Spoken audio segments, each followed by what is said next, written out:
What is up, Cowboy Nation? Dallas fan 1997 here, guys. And today, I wanted to actually talk about the Cowboys. I know it's been a little bit since I've made an actual video. I know I talked about the draft. I got all kinds of kickback from people because I wasn't a fan of the Jason Barham pick. I wouldn't say I wasn't a fan, but I wasn't like crazy about the Malachi Lawrence pick. I think it was a bit of a reach by the Dallas Cowboys, but the Barham pick is what people just coming on my channel saying all kinds of nasty, rude things, saying, oh, you don't know nothing about football, and Jason Barham is a great pick. How is Jason Barham going to be a great pick when he was a mediocre linebacker in college? He was a mediocre edge rusher in college, and you're expecting him to come to the NFL and start and be like decent? Makes no sense. Now, I get that he's got the size and the traits you want. I get that if he's coached right, maybe he could develop, but you're talking about a Dallas Cowboys organization that, when's the last time we did that with a player? Every time we take traits players, they turn out busts. Every time, because we don't have the coaching to actually develop these players and get them to where they need to go. So, don't have a lot of faith in that pick. But I wanted to talk about two key decisions that affected the Dallas Cowboys and actually three key moments that really affected the Dallas Cowboys, I feel like, in a negative way going into the next 3 to 4 years. And I say 3 to 4 years because I would have said 5 or 6, but 2 of those years have already passed. So I would say the next 3 to 4 years. The first one was losing to Green Bay. I think I speak for all Cowboys fans, whether you're, a Dak Prescott fan or not. That game broke a lot of Cowboys fans. It broke us. We had a 12-5 team just a few weeks earlier. We did get lucky, but we came off a huge win against Detroit, who was a Super Bowl contender at home. We had a lot of momentum going into the playoffs, but Green Bay, a 9-8 team, disappointed us. Dak Prescott, for the third year in a row, played like garbage against Green Bay. The defense played like garbage against Green Bay, although, Dak didn't help him out by throwing those 2 picks and putting him in a bad spot. Just saying. But regardless, the whole team played bad. I think that was the first moment that broke a lot of Cowboys fans. I think a lot of us we just got disappointed and we were let down because we had 3 12-5 years straight and we only got 1 playoff win out of it. That was the first key moment that I feel like affected the future of our team. The second one, and this was a big one, the decision by Jerry Jones to retain Mike McCarthy for another year and let Dan Quinn, the defensive coordinator, the best defensive coordinator in my opinion the Cowboys have had in years, probably 2 decades, go to the division rivals. I think that really hurt the Dallas Cowboys. Dan Quinn going to Washington really hurt us because I'm going to say this right now, and I think I've talked about it multiple times on my channel. If it was not for the Cowboys hiring Dan Quinn as the defensive coordinator, there is no way Mike McCarthy would have been here as long as he would. The Cowboys wouldn't have gone 12-5 if we had, not hired Dan Quinn. I'm just telling you right now, the 12-5 seasons we have, I attribute like 75+% of it to Dan Quinn's defense, because in 2021 and 2022, they led the league in turnovers. 2 of those defenses had players that had 9+ interceptions. Diggs in 21. Deron Bland in 2023, who is the NFL pick 6 leader all time in a season. That was Dan Quinn. He brought that to the Dallas Cowboys. And without Dan Quinn, there's no way the Cowboys would have won 12 games 3 years in a row. Mike McCarthy had very little to no impact, in my honest opinion. Dan Quinn and that defense is the reason why the Cowboys went 12-5 3 straight years. So the decision for Jerry Jones after that embarrassing playoff loss to Green Bay to keep Mike McCarthy, the coach that team let go of, that embarrassed him at his home stadium, The decision to keep him after coming into that game completely unprepared was the first mistake, along with letting the best defensive coordinator that you had in years, who took a horrible defense in 2020 and turned him into one of the best in 2021, let him go to the division rivals, Washington. The Cowboys should have either done one of two things. They should have brought in Mike Vrabel when they had the chance. I know Mike Vrabel's dealing with a lot of drama off the field right now. I understand that. But Vrabel could have been the type of coach to turn around this organization and actually turn us into something. But, of course, Jerry Jones would never let that happen, along with Stephen Jones, because they want too much control. And that's the truth. They could have done that with an already talented team. Or they could have kept Dan Quinn. And, the Cowboys, I think it's so funny. We love to hire from within, but the best coach that we had in years that was qualified for the job, him and honestly Kellen Moore, we let them go. But that's not the first time we let it happen. We let it happen back in 2005. We had Mike Zimmer here for years. We let him go to Minnesota. Now, he didn't have the success that as head coach that he did as coordinator, but he had some success there. And we let Sean Payton go to the New Orleans Saints. Funny enough, Kellen Moore also went to the New Orleans Saints. They're the same size, a lot of similarities there. But this is the second time we've done it in the last 20 years. But the best coach, the most qualified guy you had was Dan Quinn. He had been proven to be a top 5 defensive coordinator. He wasn't the most successful in Atlanta, but he did have success as a head coach. And the guys on the team bought into what Dan Quinn was selling. If you're the Dallas Cowboys, in my opinion, the best thing you could have done in 2024, instead of keeping Mike McCarthy, would have been to fire Mike McCarthy and promote Dan Quinn, hire from within your head coach. Because guess what? That coach just took the Washington Commanders the very next year to the NFC Championship game. But then again, I don't know if Dan Quinn would have had that success, because Jaden Daniels can actually elevate a team, and Dak Prescott's the biggest choker on the planet. So, who knows? But I will guarantee the Cowboys would have been a lot better off hiring Dan Quinn as their head coach than keeping Mike McCarthy for another year and keeping Schottenheimer, because in my opinion, I think Schottenheimer is the worst head coach in the NFC East, and I'll get to that in a minute. But that was the second big mistake the Cowboys made. So actually, now I think about it, I said there was 2, there's actually 4. The next biggest mistake that we made, and this one may be the biggest mistake of all, besides keeping Mike McCarthy another year and letting the best defensive coordinator you had in years go to your division rival, instead of promoting him from within. You love to hire coaches from within. That was your opportunity to hire a good coach, but that's besides the point. Along with Kellen Moore too, that was another opportunity. But it is what it is. It is what it is. This next one, this is probably the biggest mistake the Cowboys made.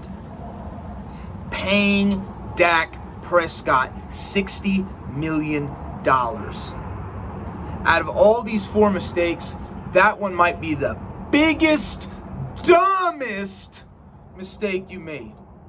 Because Dak Prescott's contract, because he's making $60 million, because it's a 4-year deal and his cap hit is high every single year, it hurts the team in their ability to go out there and get quality free agents. It hurts the team and their ability to go out there and get quality depth.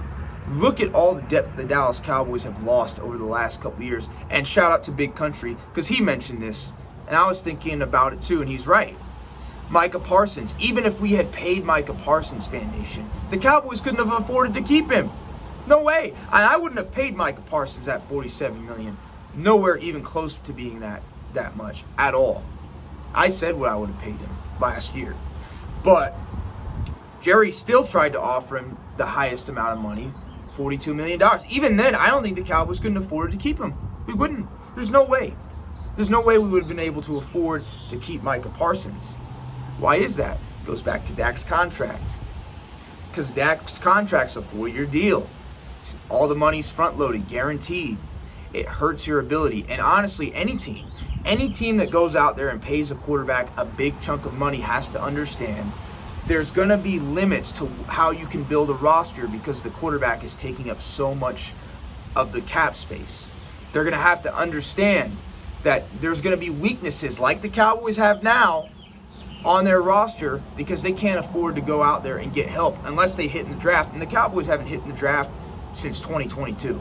Let's be honest. It's been like 4 years since we've had and that was just a decent draft. That wasn't even a great draft. So paying Dak the $60 million, I feel like, is the biggest mistake because that's going to affect the Cowboys' ability to build the roster for the next 3 to 4 years, at least, because we're going to still be paying this guy even when he's off the roster for the next 2 years. So that was probably the biggest out of all of them. But losing to Green Bay hurt us a lot. Retaining Mike McCarthy hurt us because he didn't do a good job preparing for Green Bay, and we lost the best defensive coordinator that we had in years. Paying Dak Prescott was the biggest one, and finally the last one. And actually, this just came to me talking about it. The hiring of Brian Schottenheimer. I said last year when the Cowboys hired Brian Schottenheimer that he would be the worst hire since Dave Campo. And I'll say this year, I was probably wrong about that because he did go 7-9-1. But look at the talent that Schottenheimer had compared to Dave Campo. Dave Campo had nowhere even close to the talent that Brian Schottenheimer had. And yet he was only 2 wins behind him. So let that sink in. So my statement about him being the worst head coach since Dave Campo, it may come true this year because the Cowboys, we have a brutal schedule this year. We have a brutal schedule this year. We just do. And Brian Schottenheimer right now is sounding very delusional, and he's not disciplining the players. He's not getting them ready. He's just letting them do whatever they want. And I just don't have a good feeling about it. I do hope Brian Schottenheimer proves me wrong, but I think that was a mistake. You could have hired Kellen Moore. You could have hired Deion Sanders. Heck, you could have gone out there and hired Mike Vrabel again for the second time. Because you didn't do it in 24, you could have hired him in 25. But again, Jerry Jones, he wants that control. Yeah. And on top of that, who is the biggest person that had the decision to hire Brian Schottenheimer? Who influenced the Joneses' decision? Dak Prescott. The reason why Brian Schottenheimer is the head coach of the Dallas Cowboys is because of Dak Prescott. That's because, as Two Times says, shout out to Two Times, Brian Schottenheimer's offense is hella basic, and it makes sense. Why do you think the offenses look the same regardless of who's called plays? Because Dak Prescott can't run an offense at a high level. He just can't. He just doesn't have it. So the offenses had to be watered down and simplified for him, if we're being real. It has. That's why the offenses look the same. And Brian Schottenheimer's basic, and Dak likes him. So those decisions and those events that happened are going to affect are reasons why that I think are going to not affect the Cowboys in a positive way in the next 3 years. I'm going to say 3 years. I said 3 to 4, probably closer to 3.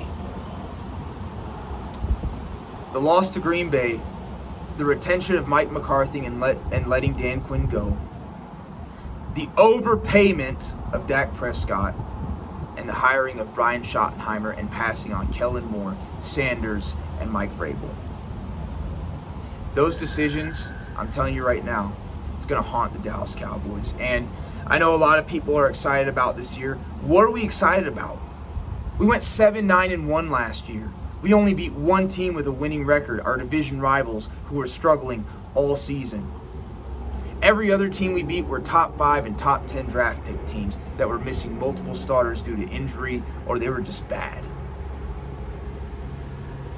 And you got to think, the offense didn't change at all last year. It's exactly the same, Fan Nation. Exactly the same. Exactly the same as last year. Teams are going to have an entire season with the same personnel, the same coaching staff on the field to watch and review right now this offseason. They've already started doing it. Teams are probably already starting to review the Dallas Cowboys offense from last year because it didn't change. the exact same players as last year. There's no changes in personnel. So even though the Cowboys had a lot of success, talent-wise, they put up a lot of points, we put up a lot of points, teams are going to have an entire full season of game film to watch from last year that they can study going into this year. Because I guarantee you, Shoddy's not going to change anything. It's going to be the exact same offense. Teams are going to have an entire offseason that they're using right now to study the offense. And I'm telling you right now, I don't think the offense is going to be as good as what it was last year. I do think the defense may get a little bit better, but not by much. But the offense, I think the offense is going to look worse this year. And I hate to say that, but teams are going to you have to think about it. There's probably not going to be hardly any changes because you have the same quarterback and same coaching staff, and the rest of the personnel is all exactly the same. Teams are going to have an entire year of footage of this offense with the same players, same coaches, same personnel, like I said. And they're going to have months to study it in advance. And I feel like that's going to be a disservice to the Dallas Cowboys because there really was no change on the offense. It's going to be exactly the same. Starters are exactly the same. Coaches exactly the same. Teams are going to look at that, look over the film. And I think for that reason, they're not going to be as good as what they were last year. On top of the fact, if you look at Dak Prescott's career, since 2020 essentially, whenever he has a good season statistically, he always follows it up with a bad season and an injury. 2020, Dak wasn't playing great. He put up a lot of padded stats, but he got hurt. Then he came back in 21, was pretty much healthy, had a good season. Then 2022, got hurt, had a bad year. 2023, was healthy, had a good season. 2024, had a bad year, and he got hurt. And then this year, had a good season. So we know what does that mean? 2026, he's going to have a bad year, and there's a good chance he could have an injury this year. I'm not wishing injury on the guy. I don't wish injury on players, even if I'm not a big fan of them. But just looking at the history, that's kind of what's due. If history repeats itself like it has since 2020, that means Dak's going to have a bad year. And it makes sense that he's going to have a bad year because teams are going to figure out this offense because they're going to have an entire season off. They're going to have an entire off season to look at game footage from last year. But anyways, those events in Dallas Cowboys history has led us to, in the last, I would say, 2 years has led us, those decisions, those events, in my opinion, are the key turning points and what led the Dallas Cowboys to where we're at right now. I'm just going to say this. I want the Cowboys to have a good season. At the end of the day, I'm a fan. I may not be the biggest Dak Prescott fan, but I do wish and hope that he has a successful year. But just looking at his history, I don't think it's going to happen. Same with Brian Schottenheimer. Oh, Brian Schottenheimer wakes up and smells the coffee and changes things. But looking at how things are going, it doesn't look like that. I'm just being honest. I'm being real. I hope I'm wrong. I hope the Cowboys go out there, have a great season, but looking at how hard the schedule is, looking at how all these other teams in our division have improved, and looking at how the Cowboys really haven't done a whole lot to improve. They just added a few pieces here and there. I don't have a lot of faith. But anyways, I feel like those are the 4 events that led to where we are, that led to those decisions, those events led to things that are going to hurt our football team going forward. I'll catch you all later. Let me know what you think. Do you agree with me? Do you think I'm crazy? Or do you agree that losing to Green Bay, keeping Mike McCarthy and letting Dan Quinn go, paying Dak Prescott $60 million, and passing on Kellen Moore, Deion Sanders, or Mike Vrabel, one of those good coaches, in turn of keeping Dak's guy, Schottenheimer, was a mistake? Y'all let me know. Peace.